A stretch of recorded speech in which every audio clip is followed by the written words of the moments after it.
bendiga. Gracias. A usted y a toda su familia. Gracias, Gracias mi amor. porque Dios lo usa siempre. Gracias, Donde quiera que vaya, que el Espíritu Santo lo guíe, lo ilumine. Amén.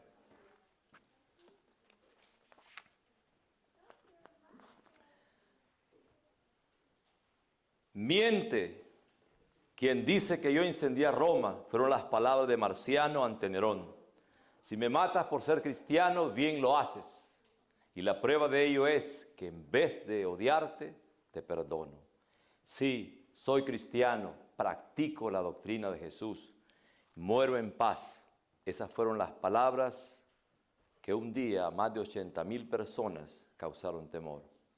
Queridos hermanos, hoy en este día estamos en un mundo tan difícil que aún las cosas que parecen normales se están haciendo anormales. Y hoy uno de los problemas que afrontamos como cristianos es que no estamos haciendo ruido nosotros. Estamos casi igual que los demás. Son pocas las personas que hoy en la actualidad son diferentes a los demás. Si usted, por ejemplo, va a su casa y abre su refri, la señora que pasó, la esposa del pastor, ustedes pudieron ver en las fotos, ¿verdad? En las fotos que pusieron en el video, probar y ver que ella comía bien. Y a pesar de que comía bien, ¿y si comemos mal? Así es que, hermano, yo creo que hoy estamos en una situación muy difícil, ¿verdad? Y entonces este tema lo he preparado con mucho amor para que nosotros no lo pongamos en un buró, sino para que nosotros lo experimentemos, lo vivamos. Porque no tiene sentido estar hasta este punto leyendo la palabra de Dios si usted no la está compartiendo. Hay personas que no saben de la palabra de Dios. Les invito hoy en este día, con todo mi amor y aprecio, que podamos escuchar la voz de Dios a través de la Escritura y que podamos atender a su palabra. Vamos a orar antes de leer la palabra de Dios. Querido Padre, estamos en este país y no sabemos por cuántas horas o por cuántos días lo vamos a estar. Pero ya sea un segundo más, bendícenos, oh Dios. Amén. Ya sea 10 años más, bendícenos. Amén. Permite que seamos miembros activos y no miembros pasivos. Ayúdenos a ser no solamente cristianos, sino discípulos. En el nombre de Jesús. Amén. Amén. El libro de Ezequiel, capítulo 22, el versículo que leyó el hermano, termina con una tristeza el versículo, ¿verdad? Porque el versículo dice que Dios buscó una persona que hiciera un vallado, en la versión mía dice que hiciera un vallado, que se interpusiera entre lo malo y lo bueno, y tristemente dice, ¿qué pasó? No halló a nadie, ¿no? Y es triste. Una de las personas que se entrepuso entre Dios y lo que estaba pasando fue Abraham. Abraham oró por Sodoma y por Gomorra. Y de esas oraciones salieron ¿cuántas personas? 4. ¿Verdad? 4. La esposa sí salió. Tristemente se regresa.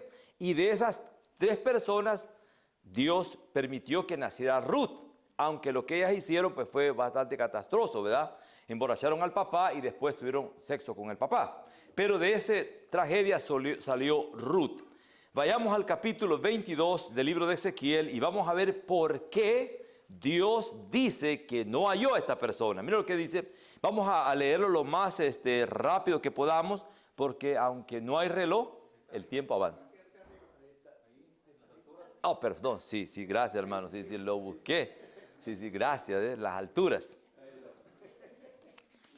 ¿Saben que muy pocas personas leen el libro de Ezequiel? Pero es un libro maravilloso. Y hoy lo vamos a tener el privilegio de leer ese libro. Veamos el capítulo 22 y veamos el 7, versículo 7 del capítulo 22. Mira lo que dice el 7. Al padre y a la madre despreciaron en ti. Al extranjero trataron con violencia en medio de ti. Al huérfano y a la viuda despojaron. Ya ahí las cosas ya no van tan bien. Porque eso es lo que está pasando en este país ahora. Y en todos los países del mundo. Por ejemplo, en España, usted puede ir a España y quedarse en España. Pero cuando el país se da cuenta que usted no tiene papeles, le van a dar trabajo, pero va a ser el trabajo más mal que hay en España. Ya sea que esté en Segovia, ya sea que esté en Madrid, ya sea que está en Santa Lucía, en cualquier, o en Barcelona. Usted va a poder trabajar, pero no va a hacer los trabajos como una persona que es residente ahí o ciudadano del país. Entonces a la viuda y al huérfano en Israel los trataban de esa manera. Y dice el versículo 8, ahora eso es la parte de afuera, las personas de afuera, las viudas y el huérfano. Pero vamos al 8, dice el 8, mis santuarios menospreciaste, mi día de reposo. Y aquí, hermanos, hay mucha tela donde cortar, ¿verdad? Piense por un poquito. ¿Recibe usted el sábado con alegría o con tristeza? Si usted está 6 días en el YouTube y un día que no lo esté, se va a sentir un poco incómodo, ¿verdad? Porque el teléfono es atrayente. Entonces los judíos habían profanado el día de reposo, se habían apartado del día de reposo. Y dice el versículo, mis santuarios profanaste y mi día de reposo has profanado. Y el versículo es muy tajante. Ahora vayamos al versículo 10. Versículo 10. Dice, la desnudez del Padre descubrieron en ti. Y dice, y te hicieron violencia a los que estaban inmunda por su maestro. Versículo 18. En el versículo 18, hijo de hombre, la casa de Israel se ha convertido en escoria. Y si usted le da un vistazo a los judíos ahorita, lamentablemente los judíos ya no son los que están en la Biblia. Lamentablemente el pueblo de Israel es un país que tiene muchos, pero muchos homosexuales. Guardan todo, los que todavía creen, pero lamentablemente es un país que ha caído en una moral muy baja. Ahora ve Estados Unidos. Vaya un poquito más a 2 horas de aquí, vaya a México. Cuando antes era un pecado literalmente que 2 hombres se casaran, hoy es muy común que 2 hombres se casaran. Llegará un punto en el cual, hermano, los seres humanos van a meter los animales a la iglesia y se va a casar un hombre con un animal. Ese es el mundo que vivimos. Y lo más triste es que nosotros ya no estamos protestando. ¿Qué podemos hacer hoy? ¿No permaneceremos en pecado para que la gracia abunde? En ninguna manera, dice el apóstol Pablo. Miren lo que dice el versículo del 18, ahora el 19, el 18 dice, por lo tanto así dice Jehová el Señor, por cuanto todos vosotros habéis convertido en escoria, por lo tanto de aquí os reuniré en medio de Jerusalén. 20, como quien junta la plata y el bronce, el hierro, el plomo, el estaño, en medio del horno, para encender fuego en él, para fundirlo, así os juntaré en mi furor, en mi ira, y os pondré allí y los fundiré. Ahora el versículo 26 dice, sus sacerdotes violaron mi ley y contaminaron mi santuario, entre lo santo y lo profano no hicieron, ¿qué dice? Diferencia, ¿verdad?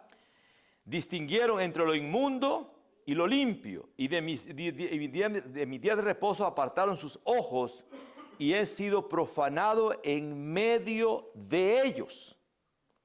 En el 88, una iglesia adventista el séptimo día en Chicago, fue tanta la apostasía que esa iglesia llegó, que en el centro de la iglesia pusieron un cerdo. Y todos empezaron a comer del cerdo. En la iglesia adventista. En Texas, una iglesia adventista, el pastor le dio una carta a los ancianos diciéndole, he encontrado de que el sábado no es el día de reposo. Entonces quiere decir que a medida que ha pasado el tiempo, la gente ha ido cambiando las cosas. La vez pasada fuimos a un buffet con una familia y me sorprendió de que lo primero que agarraron fue el camarón. ¿Verdad? Y sucede así. Hoy nosotros, si no dejamos a estos niños un legado o a los jóvenes, ellos no se sabe si en el 2030 van a seguir creyendo lo que usted y yo creemos. Porque a medida que ha pasado el tiempo, por ejemplo, yo le pregunté a un pastor en una ocasión y al pastor le dije, ¿usted qué opina, siendo pastor, verdad, de ir a comprar comida en sábado? Depende, dice. ¿Cómo que depende? No es así, ¿no? 6 días trabajarás y harás toda tu obra, mas el séptimo día para Jehová tu Dios no hagas en él obra alguna, tú ni tu hijo, ni tu siervo, ni tu esclavo, ni tu extranjero que está entre tus puertas. El mandamiento del sábado, hermano, es para una familia. Ni tu hijo, ni tu hija. Es una pareja que se le está dando. ¿Y el quinto cuál es? Honra otra vez la familia. Entonces quiere decir que Dios primero pone su amor en la familia. Guarda el sábado, tu hijo, tu hija y tu extranjero y tu buey que está dentro de tu puerta y tus asnos.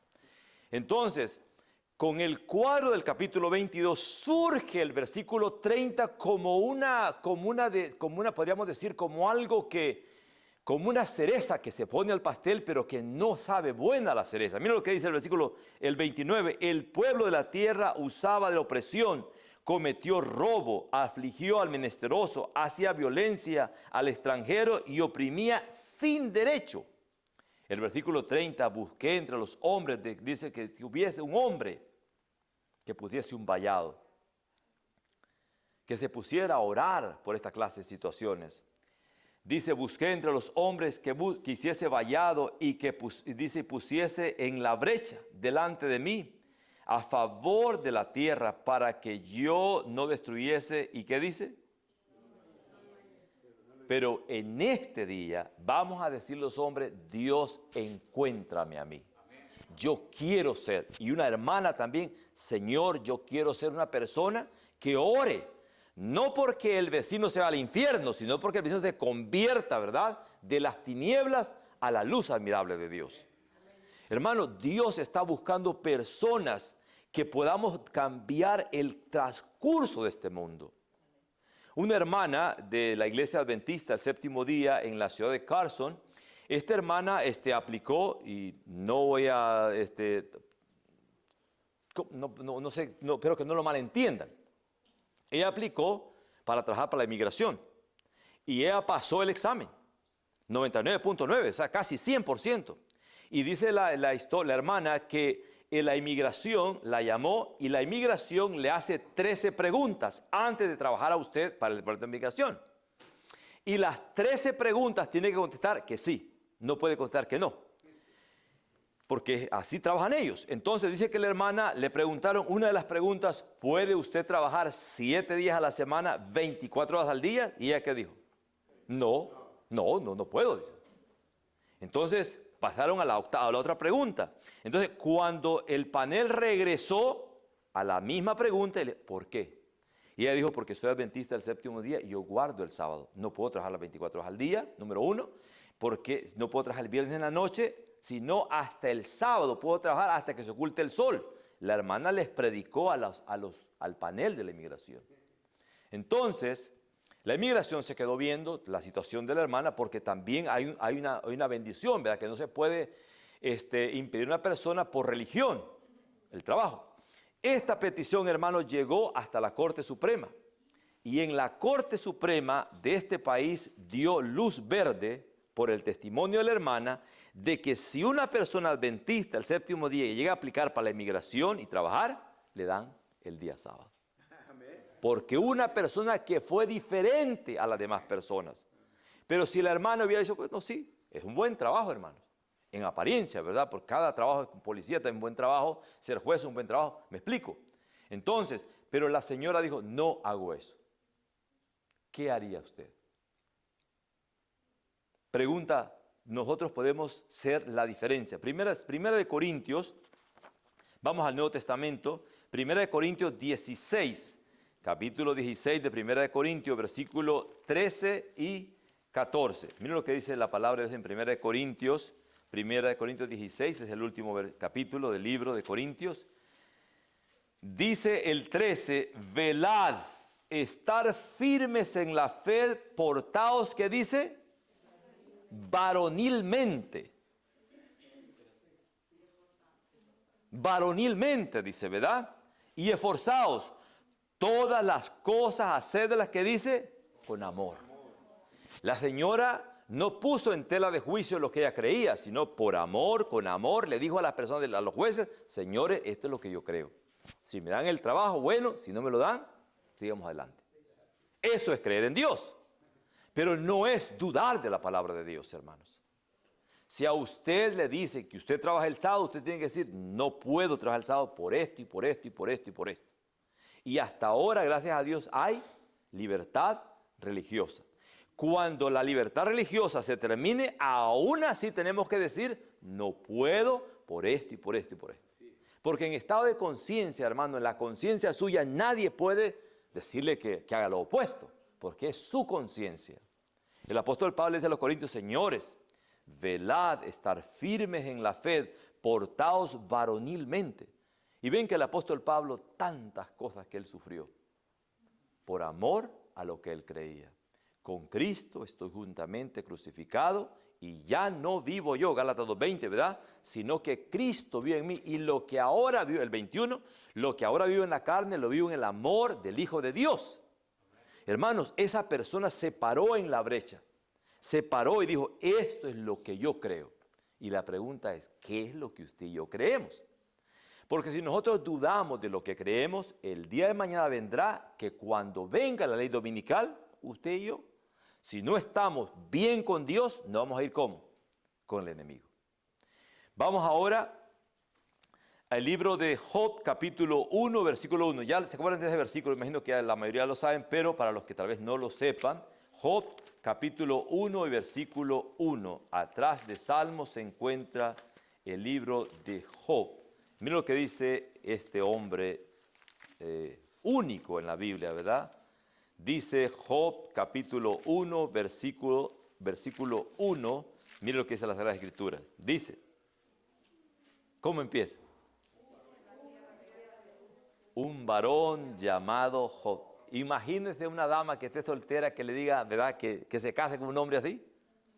Imagínese. Hubo en una tierra, en un país de Estados Unidos, un hombre llamado so, ponga su nombre ahí, temeroso de Dios, ¿y qué dice? Y apartado del mal. Si usted lee Génesis, no lo vamos a leer, 38 y el 37, usted ve que su hermano Judá, está buscando relaciones sexuales con prostitutas. Pero si usted se va al otro capítulo, su hermano José está diciéndole no a la mujer de Potifar. Mire qué contradicción. Por un lado Judá está cayendo y por otro lado José dice, no, yo no. Y aunque José y Judá no están hablando ni demandando texto, Judá está bajo espiritualmente hablando y José está como arriba espiritualmente hablando.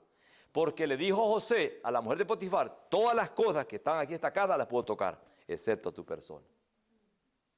Y el muchacho salió corriendo y por haber hecho ese acto, 13 años preso, hermano. Por creer ser una persona diferente al común denominador. Supongamos que José se hubiera metido con la mujer de Potifar. Media hora de placer, toda una vida de condena. Nunca había llegado José a ser la persona que fue, el segundo de Egipto.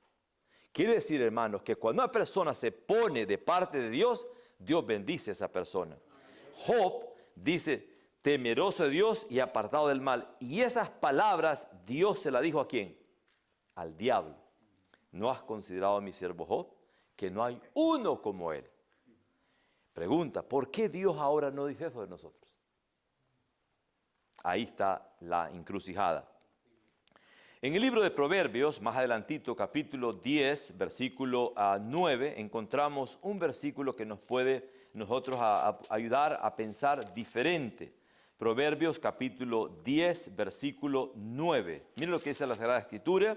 En el libro de Proverbios dice, el que camina, ¿qué dice? ¿Y qué es ser íntegro? Hay pan blanco y hay pan de trigo. El pan de trigo es un poquito áspero. El pan blanco es suavecito, ¿verdad? Las conchas, los ojos de, ¿cómo se llama? De buey que le llama, ¿verdad? Es rico, ¿verdad? Con leche y toda esa cosa, ¿no? Pero el pan de trigo es diferente al pan blanco. Entonces dice sabio Salomón, el que camina en integridad anda confiado, hermanos. No anda preocupado si la junta sabe o si no sabe. Un pastor dice que iba en un avión y de pronto fue al baño y se sorprendió, ¿verdad? Cuando venía del baño vio a una hermana que era diaconisa, muy diferente a como andaba diaconisa en la iglesia. Ay, pastor, le dice la hermana, ¿verdad? Por la vestimenta que la señora llevaba. Hermanas, su cuerpo es templo del Espíritu Santo. No lo desfigure con la moda del mundo. Porque no todos los que estamos aquí somos santos. Hay personas que viven imaginándose cosas. Y si usted cae en ese hoyo, ¿qué va a pasar? Usted está acarreando pecados hacia otra persona. El que camina en integridad, ¿qué dice? Anda confiadamente. Mas el que pervierte su camino será, ¿qué dice? Quebrantado, descubierto. Capítulo 22 del mismo libro de Proverbios, capítulo 22.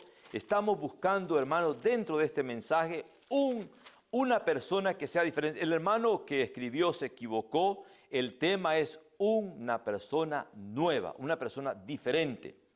Y con eso de la persona nueva, no vaya a ser como la historia que me contó un señor.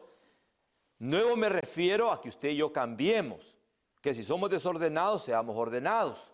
Que si somos sucios, seamos limpios. Que si somos impuntuales, seamos puntuales. Que si somos desatentos con el esposo, seamos atentos. Nuevo me refiero. La misma persona, pero diferente. No como una persona que me dijo en una ocasión, si yo me saco la lotería, me cambio hasta la mujer. Y yo le dije, ¿y si ella se la saca? También te va a cambiar a ti. Proverbios capítulo 22, versículo 1. Mira lo que dice, de más, lo tenemos.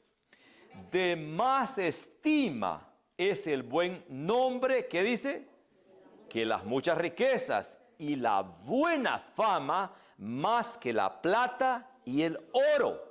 Ahora, si usted lee el capítulo 1 y lee el versículo 6, ¿qué dice? Perdón, el 22:6, ¿qué dice? Instruye al niño en su carrera y aun cuando fuere viejo, ¿qué dice? Pero si yo tengo mala fama, se va a apartar, hermano. Porque no podemos enseñar nosotros lo que no somos. Eso sería contraproducente. Entonces, dice el sabio, de buena fama es el buen nombre. Es mejor, hermanos. El libro de Ezequiel es un libro que me pone a pensar a mí en el aspecto que dice, no lo halló. Y yo me he puesto a pensar por qué hoy, en el 2026, nosotros, los cristianos, estamos en un sofá muy cómodo, en una situación muy agradable. Vendrán días difíciles para el mundo, hermano, donde la situación va a cambiar trágicamente. Si hoy nosotros, con este señor presidente que tenemos, que hay que orar por él para que Dios lo toque y lo salve y lo redima, ve el hombre este, ya estamos preocupados. Imagínese viniera con ese síndrome de Nerón, con ese síndrome que tenía también el rey Nabucodonosor. Daniel capítulo 6, versículo 4. Hay versículos en la Biblia, hermanos, que hay que ponerlos en un altar especial dentro de nuestros corazones, porque son versículos que tienen ese amor divino de Dios. Miren lo que dice Daniel, capítulo 6, versículo 4. Entonces los gobernadores, sátrapas, buscaban ocasión, me espero porque siento que están Daniel, capítulo 6, versículo 4, lo tenemos. Amén. Entonces los gobernadores y sátrapas buscaban, ¿qué dice? Ocasión. ¿Y qué dice? Y no, porque era un hombre fiel y ningún vicio ni falta fue hallada en él. Estaba estudiando la Biblia con una familia en una ocasión y el jefe de la familia venía, ¿verdad?, hacia la parte de la sala. Y yo miraba hacia el fondo como una luciérnaga. ¿Se acuerdan de las luciérnagas? No era luciérnaga, era un cigarro, hermanos. Y cuando él me vio, ¿verdad?, lo apaga y me dice, hermano, no sé, ya comenzó el hombre y se acaba de bautizar. Y yo le digo, hermano, no se preocupe, le digo. Todavía hemos llegado a la vida eterna. Deje el vicio del cigarro. El cigarro no es algo bueno. Usted se puede haber bautizado cuantas veces usted quiera, pero usted tiene que hacer su parte. Dejar el cigarro. Cuando la gente buscó en todo Babilonia algo, ¿verdad? ¿Qué Daniel? ¿Qué tendrá algo? Algo tiene que tener malo. ¿Y qué decían ellos? No hay. No hay nada. Una mujer la vez pasada llegó a la iglesia y me pidió que hablara con ella y la señora me dijo que ella estaba un poco cansada de su marido. Así. Sucede así, ¿verdad? Pasa así, ¿no? Y yo le dije a ella, busque 10 cualidades buenas de su marido. Oh, no es mucho, me dijo. 10 es demasiado. Qué triste, ¿verdad? Qué triste es que hay veces ni aún nosotros mismos nos autocalificamos como buenas personas. Lo buscaron y no lo hallaron. Capítulo 10 de Primera de Samuel. ¿Quién nos puede ayudar a cambiar nuestra manera de pensar, nuestra conducta que tal vez tenemos mal, semi-buena? Es nuestro Señor Jesucristo, el único, hermanos. Nosotros no tenemos la capacidad de ser diferentes, solamente Dios nos puede ayudar. Miren lo que dice 1 Samuel, capítulo 10, y fíjense, hermanos, que honestamente 1 Samuel, capítulo 10 es como una tragedia, ¿no? Una tragedia porque siguieron otras cosas pasando, pero el capítulo es precioso. Miren lo que dice. Tomó entonces Samuel, estamos, 1 Samuel 10:1, tomó entonces Samuel, ¿qué dice? Una redoma de aceite y la derramó sobre la cabeza. Pregunta, ¿necesitamos ser ungidos o no necesitamos ser ungidos? Hay que ser ungidos antes de morirnos, hermanos. Porque la Iglesia Católica unge a la gente cuando ella está muriendo. Y eso no es correcto. El ungimiento es para que se sane, para que sea perdón de pecados, no para que se muera. Tenemos que ungir a las personas y tenemos que pedir a Dios, Señor, úngeme con tu Espíritu Santo. Qué lindo es, ¿verdad? El hecho, imagínense un momento, el profeta Samuel, el hijo de Ana y el Cana, pedido a Dios, está enfrente de un hombre alto llamado Saúl y le dice, te voy a ungir en este día. Yo deseo de todo corazón que Dios lo unja a usted en este día. Y que usted salga diferente, con deseo de leer la palabra de Dios, con deseo de tener encuentros personales con Dios. Y dice el versículo, y lo besó y le dijo, ¿no te ha ungido Jehová para príncipe sobre su pueblo Israel? Hoy, después que te hayas apartado de mí, hallaréis a 2 hombres junto al sepulcro de Raquel en el territorio de Benjamín, en Selsa, los cuales te dirán, las asnas que habías ido a buscar se han hallado, tu padre ha dejado de angustiarse por las asnas y estaba afligido por vosotros, diciendo, ¿qué ha de hacer de mi hijo? Vayamos hasta el versículo 6. Entonces el Espíritu de Jehová vendrá sobre ti con poder y profetizarás con ellos. ¿Y qué dice? Y serás mudado a otro hombre. ¿Le gustaría ser otra persona? Otro cristiano, diferente. Piense un poquito cuánto tiempo usted le dedica a la Biblia y cuánto tiempo le dedica usted al YouTube. Y ahí usted piense, usted autocalifíquese. La iglesia no venimos a que usted se sienta incómodo, que el sermón sea pésimo, sino que sea edificante para usted. Pero piense por un poco. Si usted ama a alguien, ámelo de verdad. Cuando uno esté enamorado de una persona, ¿qué es lo que hace? Habla con esa persona, quiere estar con esa persona. Y las tardes son inolvidables y las noches son apasionadas porque usted está pensando en esa persona. Pero cuando usted no ama a esa persona, viene la persona bien sudada, con ganas de comer y que le dice, ay, ahí está, hay comida en la refri si quieres. Si no quieres, no hay ningún problema, no está enamorada. Pero si usted está enamorada, usted lo ve y le dice, ¿cómo estás? ¿Cómo fue tu día? Mira, me da gusto volverte a ver, porque sabe una cosa, que usted piensa que va a regresar, pero otra vez no regrese. Un señor se estaba bañando la vez pasada en su casa y la esposa notó de que no salía y no salía. ¿Qué pasó? ¿Qué pasó? Y no sale, y no sale. Se cayó el señor. Se desnucó en la tina. Cuando la esposa llegó al baño, estaba muerto su esposo. Yo a este señor le había predicado de la palabra de Dios. Y su esposa me dice, me dio tristeza al verlo tirado ahí. No pudo gritar. Hoy es el día, hermanos. Nuestro mañana es incierto. No sabemos qué va a pasar mañana. Hoy es nuestro día. Cuando Saúl recibió la bendición de Dios, fue notoria. Fue fácil de ver. Saúl hizo cosas que no hacía anteriormente, porque su corazón había sido ¿cómo? Cambiado. Necesitamos, como adventistas del séptimo día, una nueva espiritualidad, hermanos. No podemos continuar leyendo la Biblia y cerrando. No, hermanos, eso no funciona. Tenemos que leerla y fijarnos en lo que la palabra de Dios dice. Versículo 9.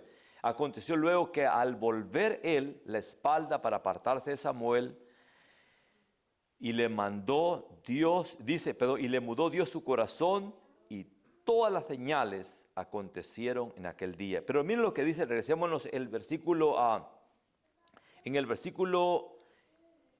7. Y cuando te hayas sucedido estas señales, haz lo que te viniera a la mano, porque Dios...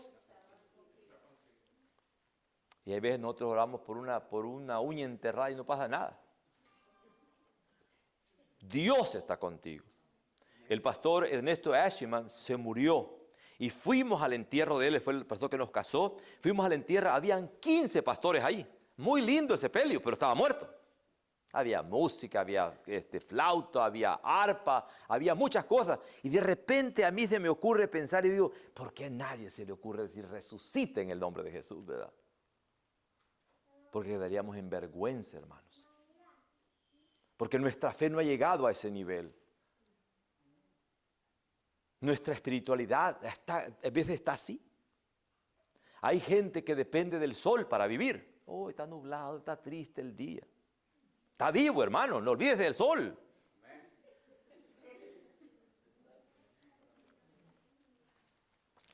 En el libro de Mateo, capítulo 3, miren lo que dice la palabra de Dios, versículo 5. Y dependiendo del escritor, así es como escribió. Mateo era una persona más educada que Marcos. Marcos era un poquito más analfabeto, podemos decir así, ¿no? Porque era sobrino del apóstol Pedro. El apóstol Pedro tampoco no era muy educado. Era una persona del vulgo, un pescador. Pero Dios los usó para su honra y su gloria. Miren lo que dice Mateo, una descripción de un hombre diferente. Miren lo que dice. Mateo capítulo 3, versículo 5. Salían a él, no hacía campañas, no hacía anuncios, no hacía nada. Salían a él. ¿Y qué salían a hacer la gente? Salían a él Jerusalén y toda Judea y todas las provincias de alrededor del Jordán, y eran bautizados por él en el Jordán. No tenía ayudantes tampoco. Este era Juan, el hijo de Zacarías y Elizabeth, un hombre diferente. En ninguna escuela lo habían tomado como pastor, pero Dios lo utilizaba para bautizar. Se cree, de acuerdo a la historia, que Juan fijó su mente en 3 profetas, Amós, Isaías y Elías. Y de repente comenzó a ver de que le gustó Elías y se compró un traje de camello, que no era muy caro, y se fue a vivir al Jordán. Su mamá Elizabeth, que dice la historia que su papá había muerto ya, vendieron todo. Y después que murió Elizabeth, él se fue a vivir al Jordán. Y la iglesia de él era una iglesia tal vez rústica. Nada, no habían paredes ni solamente el viento y las aves. Pero ese hombre estaba ungido por el Espíritu Santo. Y ese hombre tenía esa capacidad. Mire, hermanos, bautizar a 300 personas en un día, el brazo, imagínense. Y dice la historia de que Juan llevó a bautizar a 100,000 personas. Y entre esas 100,000 personas vino uno diferente, el Hijo de Dios. ¿Le gustaría que Jesús lo bautizara a usted? Miren lo que dice Mateo. Y eran bautizados en el Jordán y confesaban sus pecados. Al ver él que muchos de los fariseos y los saduceos venían a su bautismo, les decía, no es nada agradable, ¿verdad, querido? Generación, imagínense escoger una persona así. Vamos a escoger al hermano de generación de vibra que nos ayude aquí. Nada agradable, ¿verdad? Pero ese era Juan, hermanos. Tomó la posición de Elías. Dice el versículo, generación de vibra, ¿quién os enseñó a oír de la ira venidera? Haced pues frutos dignos, que dice, y no penséis dentro de vosotros mismos, a Abraham tenemos por padre, aunque yo digo que Dios puede levantar hijos a Abraham aún, ¿qué dice? Y ya también el hacha está puesta a la raíz de los árboles. Por lo tanto, todo árbol que no da fruto, ¿qué dice? Piense por un poquito en su vida. Si usted no ha traído ni un alma a esta iglesia, usted y yo estamos ¿cómo? Con un hacha ahí ya. Prepárese un ratito más y va a ir ¿para dónde? Busque a alguien que no conoce de la palabra de Dios. Hay gente que sabe cada disparate de la muerte. Fui al entierro la vez pasada de una persona que se ahorcó. Fuimos a ungir a esta persona y la esposa estaba regando. Fuimos a ungirlo y después que fuimos a ungirlo, el hombre fue a la iglesia, como 2 o 3 veces fue a la iglesia. Y de pronto la esposa dice que estaba ya regando y cuando llegó el hombre estaba colgado de un lazo. Y con el pastor fuimos al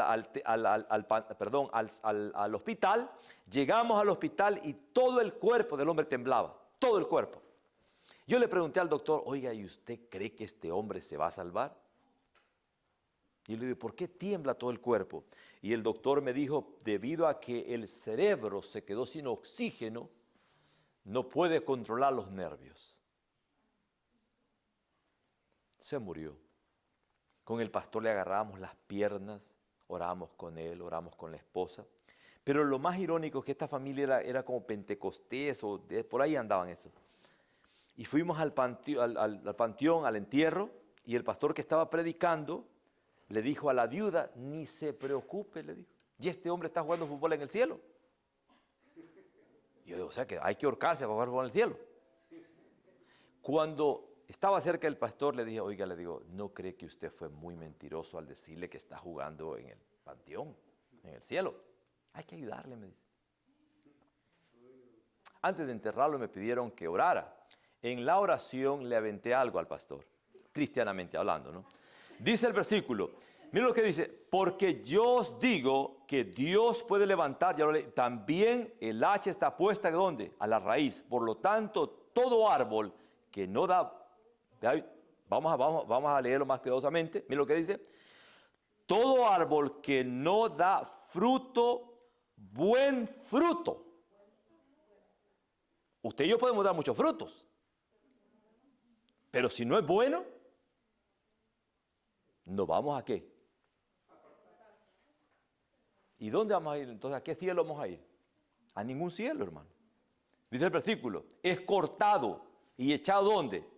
En el fuego.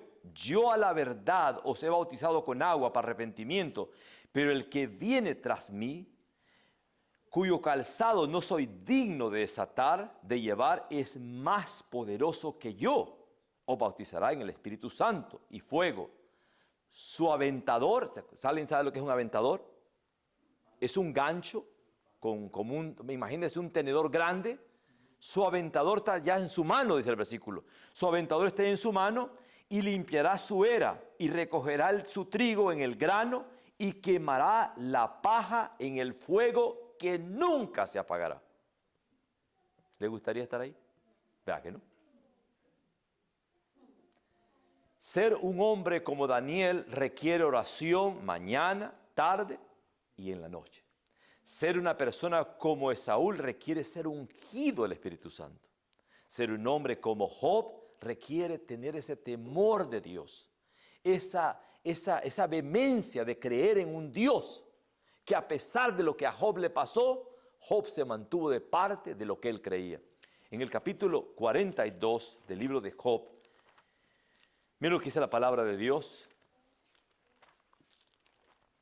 Ya mero terminamos. Mira lo que dice la palabra de Dios en el libro de Job. Permítame encontrarlo aquí rapidito. Mira lo que dice Job. Capítulo 42, versículo 4. ¿Lo tenemos? 42, 4. Mira lo que dice la Biblia. Oye, te ruego, y hablaré, te preguntaré y tú me enseñarás. Versículo 5, de oídos te había oído, mas ahora mis ojos te ven. Y si Job, que era temeroso de Dios y apartado del mal, no conocía a Dios, ¿cómo estamos nosotros, hermano? Estamos fritos. Es lo que dice el versículo todavía. Por lo tanto, me aborrezco y me arrepiento en polvo y ceniza. Me arrepiento. Fíjese que yo he notado en mi vida, tal vez en la suya no, que como que me cuesta creer que soy pecador. Pasa eso, ¿eh? Mire, aquí la gente ora, ¿verdad? Pero pocos oramos, Señor, perdónanos. Pocos oramos, Señor, he sido malo. No he sido un buen cristiano. No soy la persona que tú quieres que sea en la tierra. Hermanos, personas que dieron su corazón por personas indigentes, hermano. Y hoy en la actualidad nosotros vemos a las personas en situaciones tristes y los ignoramos solamente. Aconteció, versículo 7, que después que habló Jehová estas palabras a Job, Jehová dijo a Eliafat temita, mi ira se apartó, se encendió contra ti y tus dos compañeros, porque no habéis hablado de mí lo recto como mi siervo Job. Ahora pues, tomad 7 becerros, 7 carneros, e id a mi siervo Job y ofreced, nota, si ustedes se acuerdan, en el libro de Job, estas personas fueron una piedra en el zapato para Job. Pero ahora Dios les dice, tomen 7 carneros y vayan con Job. Y dice el versículo todavía, y ofreced holocausto por vosotros y mi siervo Job, ¿qué dice? Ore por usted, hermano. ¿Cuántos de ustedes se llevan bien aquí en la iglesia?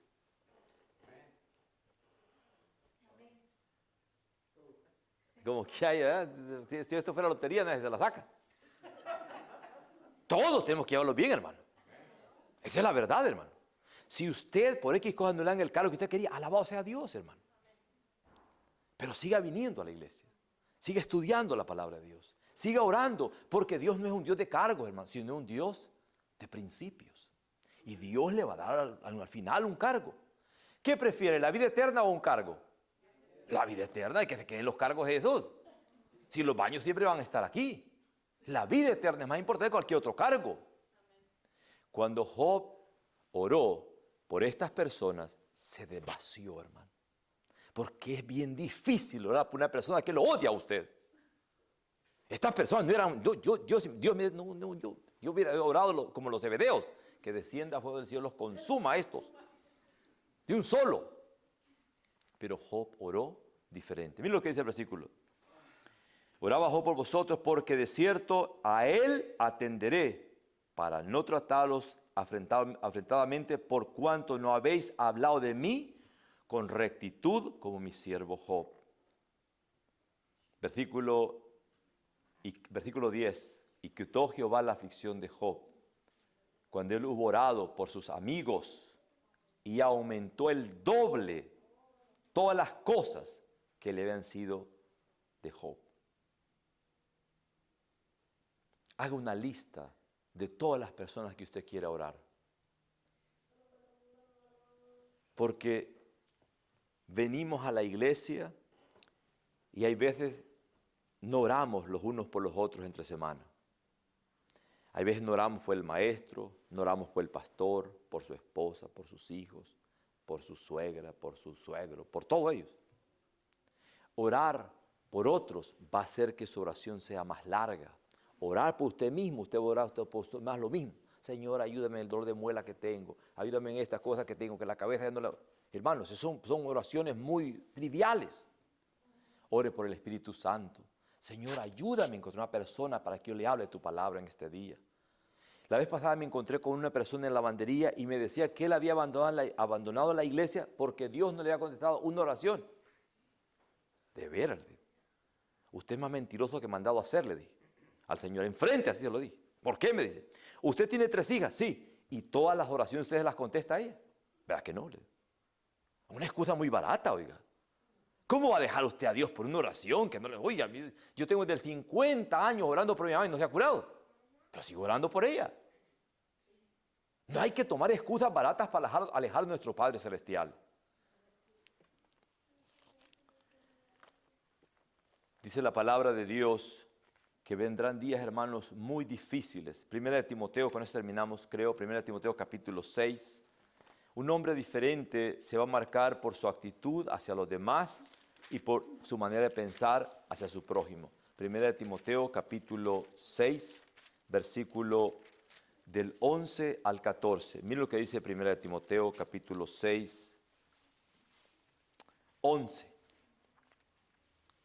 Dice la Sagrada Escritura, mas tú, oh hombre, ¿qué dice?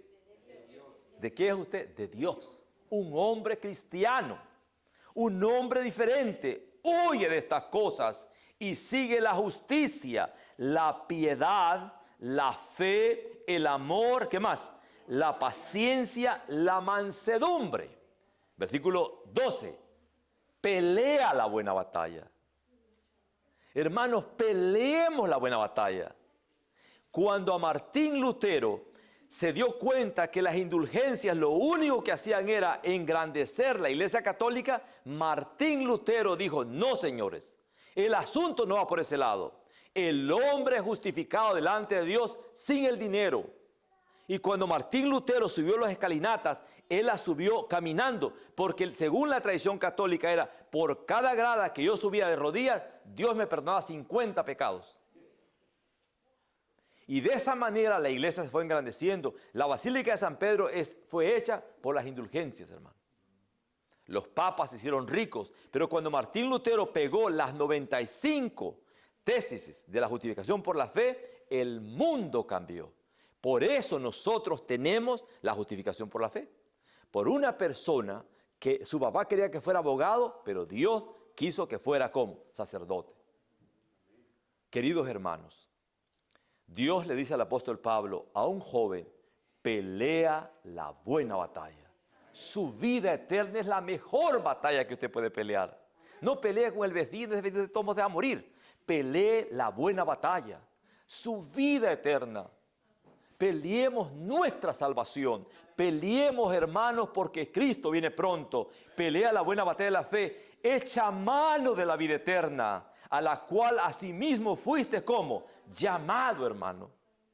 Hermanos, cuando nosotros nos muramos, el auto no va a ir al panteón, ni la casa, ni los utensilios. ¿Se ve que hay mujeres, por ejemplo, que este utensilio tiene que ser para Navidad nada más? Oiga, dije la Navidad, cómase con el tenedor ese feo, bonito que tenga.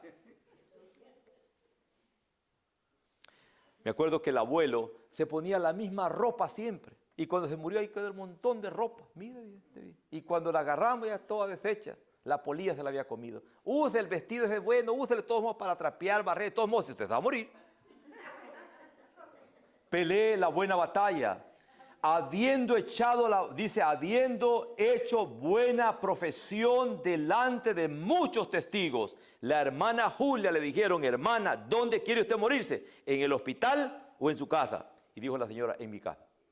Tenía cáncer en el estómago. Y cuando la hermana Julia, hermanos, me dijo, quisiera yo en este día ungir a tus hijos. Claro, hermana, con mucho gusto, únjalos. Se está despidiendo ella. Se está yendo a un mundo que usted y yo vamos también para ese lado. Pero cuando la hermana Julia estaba en la caja, yo podía ver en ella paz, tranquilidad. Yo andaba con ella tocando puertas. Yo andaba repartiendo centinelas con la hermana Julia. Y me decía, hermano, me gusta cómo usted le habla a la gente. Me gustó el sepelio de la hermana Julia. Hay sepelios, hermanos, que uno no quisiera haber estado ahí. Peleándose por un pedazo de tierra. Peleándose por un carro viejo ahí. Pelea la buena batalla. Echa mano de la vida eterna. Tú vales más de lo que tú piensas. Tú eres más importante que una iglesia. La iglesia podrá cerrarse, la conferencia podrá terminarse, pero Dios nunca se va a terminar. Peleemos la buena batalla. Hagamos algo diferente hoy en este día. Creamos diferente en la palabra de Dios, porque Dios viene muy pronto. Hermanos, la vez pasada, después que, estaban todos dormidos en la casa. Y de repente comencé a sentir un dolor en el corazón. ¿Verdad? Yo dije, ya me voy a morir, ni modo. ¿Verdad? Ya estoy, ya está ahí. No más cereal, ¿verdad? No más leche, no más ir al trabajo. Ya sí, se acabó todo. Y me puse a pensar, ¿verdad?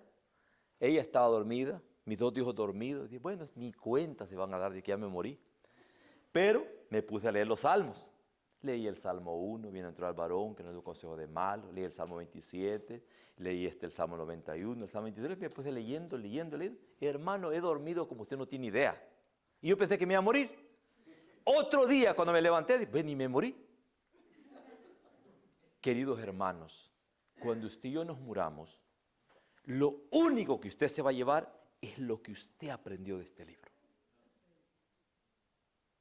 Es lo único que se va a llevar. Usted y yo hemos ido al Calvario con Jesús. Hemos estado ahí enfrente de la cruz. Hemos ido también al sepulcro y vimos allí por fe que no hay nadie. Hemos leído también en la Biblia que Jesús comió peces con los discípulos y creemos en su venida, creemos en la resurrección de los muertos. Entonces, cuando nosotros leemos en este libro, no estamos leyendo al azar, hermanos. Estamos leyendo gente que murió creyendo en la palabra de Dios. Terminamos con este versículo en Hechos capítulo 1, versículo 11.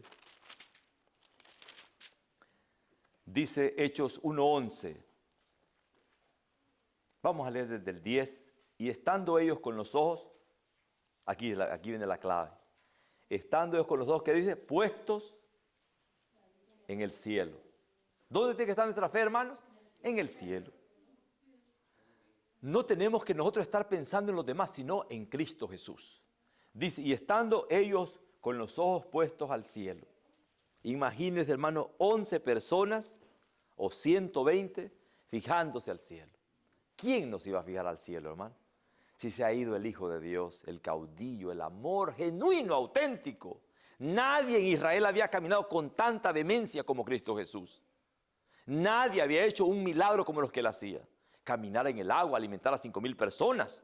Era algo extraordinario. Levantar un muerto, resucitar personas de una caja de la viuda.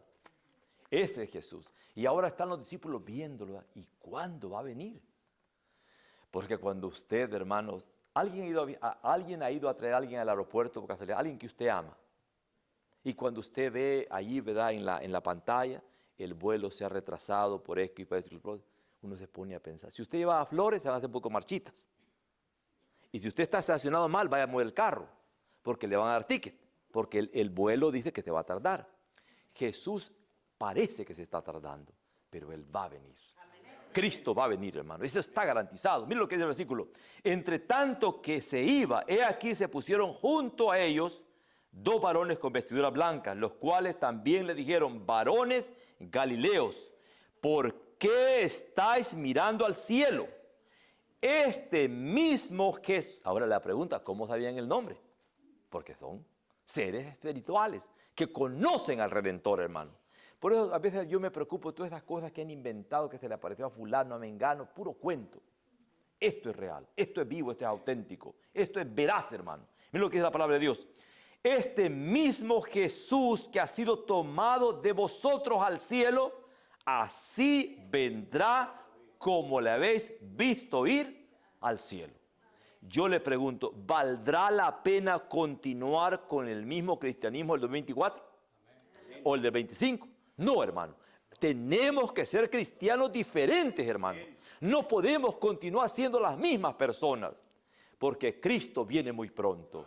Y cuando Él venga, hermano, no se va a fijar si usted hizo, si no hizo, aunque no es malo, sino se va a fijar cuánto tiempo usted dedicaba a este libro, a la palabra de Dios.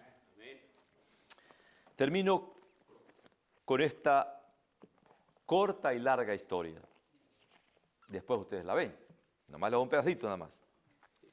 La KGB confrontó a este hombre y le dijo, si no nos dices los nombres de las personas con las que tú te reúnes en esas 11 iglesias que tú tienes, predicador, no sé lo que irá a pasar de ti. Te conviene, predicador, que nos digas los nombres. Y el pastor se quedó viendo al de la KGB y le dijo, no puedo decirle los nombres de ellos. Él sabía,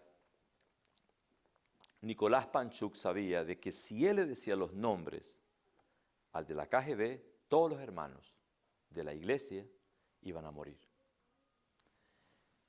¿Y qué te detiene, predicador?, le dijo el de la KGB. ¿Acaso te importan más ellos que tu misma libertad o tu misma vida? Hoy es tu día de oportunidad. Tú puedes decirme los nombres y aquí nada ha pasado. Se parte de nosotros. Y el pastor Nicolás Panchuk se le quedó viendo al de la KGB y le dice, no puedo. ¿Estás seguro? Ustedes los predicadores siempre están diciendo cosas.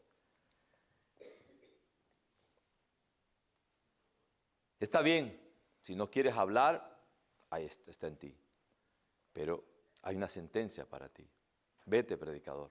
Y se fue el pastor Nicolás Panchuk de la oficina del general de la KGB. Entonces, le dijo él, lo mandaron a llamar de nuevo, y cuando lo mandaron a llamar de nuevo, predicador le dice, es tu última oportunidad. Si tú no hablas hoy en este día, mañana no va a ser un mañana especial para ti. Y Nicolás Panchuk se quedó viendo al hombre y le dijo, no puedo decir nada. Es la fe, son mis hermanos, son mis amigos, son los creyentes. Entonces la KGB lo condenó a estar en la cárcel, en las tundras de Siberia. Ahí tenía que afrontar la cruda realidad de lo que él ahora estaba enfrente de la KGB. Y sí, llegó el tren y lo esposaron al hermano de sus pies y de sus manos. Lo ataron a un asiento y solamente se podía mover si iba al baño. Por ser cristiano, por ser diferentes a los demás. Nicolás Panchuk está afrontando una situación muy difícil. Atrás deja 11 iglesias que él estaba pastoreando. Es un pastor adventista. Pero ahora va en un tren a un lugar donde no sabe si va a volver vivo o muerto.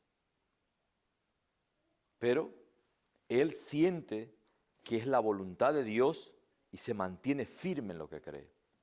Por fin llegó al destino donde tenía que él llegar. Pero él pensaba que iban a tomar otro tren, pero lamentablemente no. El único tren iba a ser sus 2 pies. Caminar 22 días para llegar a la cárcel. Hay muchos mosquitos y entonces él se embarró lodo en todo el cuerpo y en la cara. Y los demás reos también hicieron lo mismo porque los mosquitos ahora tropezaban en el lodo. Y Nicolás Panchuk está pensando ahora, ¿qué va a pasar de mí si estoy ahora preso de los hermanos que están en la iglesia? Dios proveerá otro predicador.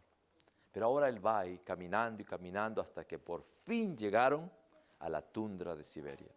Y cuando están ahí, nota que todos los reos no tienen esposas. ¿Y quién se va a salvar?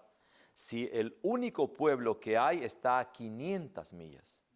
Y hay lobos y hay animales salvajes que lo pueden despedazar en cualquier momento. Y sí, lo llevaron a la oficina. Así es que tú eres el predicador. Tú eres el que viniste aquí por creer en Cristo Jesús. Y Nicolás se le queda viendo a la otra persona que está el director de la cárcel. Sí, yo soy. Aquí estoy en este momento. Y cuando él está ahí, mire, le dice el comandante Nicolás, si usted y yo nos entendemos, y si usted me obedece a mí, no hay ningún problema. Pero si usted no me obedece a mí, usted va a tener problemas, predicador. Y él comienza a pensar, aquí, predicador, no es la iglesia. Usted va a tener que trabajar 7 días a la semana. Usted aquí es un don nadie más. Nicolás se va a la disque celda, porque también está abierta, y ahí se queda. Y se pone a pensar el hermano Nicolás y dice, bueno, ¿y qué va a pasar de mí cuando llegue el viernes y tenga que decirle al general que no puedo trabajar el sábado? Y Nicolás se pone a orar, se pone a cantar, se pone a pedirle a Dios los 5 días que restan de la semana. Y llegó el viernes, y llegó el sábado. ¿Dónde está el predicador? Fue lo primero que preguntó el sábado en la mañana el jefe de la KGB. ¿Dónde está ese pastor? ¿Por qué no está trabajando? Y lo fueron a traer. Estaba él adorando a Dios, sin su Biblia, sin su himnario, solamente él solo. Con que de esas tenemos, o sea, que no trabaja los sábados. No porque soy adventista, porque creo en Dios. Y Jesús creó el mundo en 6 días y el séptimo lo trabajó. Aquí, predicador, yo soy Dios, le dijo el de la KGB. Aquí las cosas son diferentes. Y lo golpeó hasta decir ya no. Los reos nunca habían visto tan furioso al jefe, porque lo golpeó de una manera exagerada. Pensaban que estaba muerto. Pero ahí está el hermano Nicolás Panchuk. Llévenselo, se lo llevaron a la celda. Y ahí en la celda se pone él a cantar con su memoria. No le den de comer, no le den agua tampoco. A ver si es cierto que su Dios lo salva. A ver si es cierto que lo que él dice es la verdad. Y así pasó y volvió nuevamente el viernes y nuevamente no fue a trabajar el sábado. Otra vez lo volvieron a golpear. El tercer sábado, ¿qué vamos a hacer, predicador, contigo? ¿Qué pasa? ¿Por qué no ves que te estoy golpeando? ¿Por qué no quieres trabajar los sábados? Y ya le explicó de vuelta, soy adventista.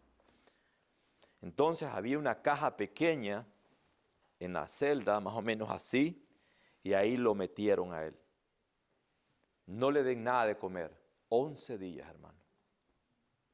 Ahí el hermano se hacía del baño, ahí el hermano se ponía, uno de los reos, que le tomó aprecio a Nicolás Panchuk, le llevaba a escondidas un poquito de agua. Eso pasó durante 2 años, hermano. 22 días metido en la caja esta, y 2 días para recuperarse y volver a trabajar. Llegó un jefe mayor del que estaba ahí y le dijo, aquí hay uno que no quiere trabajar los sábados. Sí, ya pues ya tan golpeado y en la caja y él tenía temor porque a veces se levantaba, ya no podía, sus rodillas no le respondían. Entonces le dice, ok, tráiganlo. Lo trajeron al Nicolás, lo llevaron y le dijeron, Nicolás, te vamos a hacer una propuesta. Si tu Dios es capaz de hacer lo que tú dices, tú vas a recibir el sábado como tú lo dices. Pero si tú no haces lo que nosotros decimos en este día, Nicolás, no sé qué va a pasar contigo, Nicolás. Porque ya te dijimos muchas veces, te golpeamos, te metimos en la caja y no sé qué va a pasar contigo. Y le dice, ¿cuál es la propuesta? La propuesta es que tú vas a alimentar a toda la cárcel con agua. Son 16 galones que vas a ir a traer 5 kilómetros todos los días para traerlos aquí. Y si tú logras traer todo el agua para que todos estén aquí tomando agua, tú vas a poder recibir el sábado. Y ahí está tu ayudante, un buey viejo llamado Mapsín. Mapsín es un buey que apenas camina. Y ir a traer 16 galones de agua, venirte a llenar la pila, ir a traer 16 galones y venir a llenar la pila era algo imposible. Pero el pastor tiene fe en Dios. Cree que Dios hace milagros hoy, no solamente en la Biblia. Cree que Dios hace milagros hoy y no solamente en el pasado. Ocurrió un milagro. El día viernes pasó algo inesperado, que toda la cárcel se quedó asombrada, los reos, de lo que había sucedido en Mapsín, el buey. ¿Lo dejamos ahí? ¿Le gusta el chisme, verdad? Algo inesperado, hermanos, algo que es insólito, algo que la verdad que son 18 capítulos del libro, yo lo estoy narrando en un medio de 10 minutos.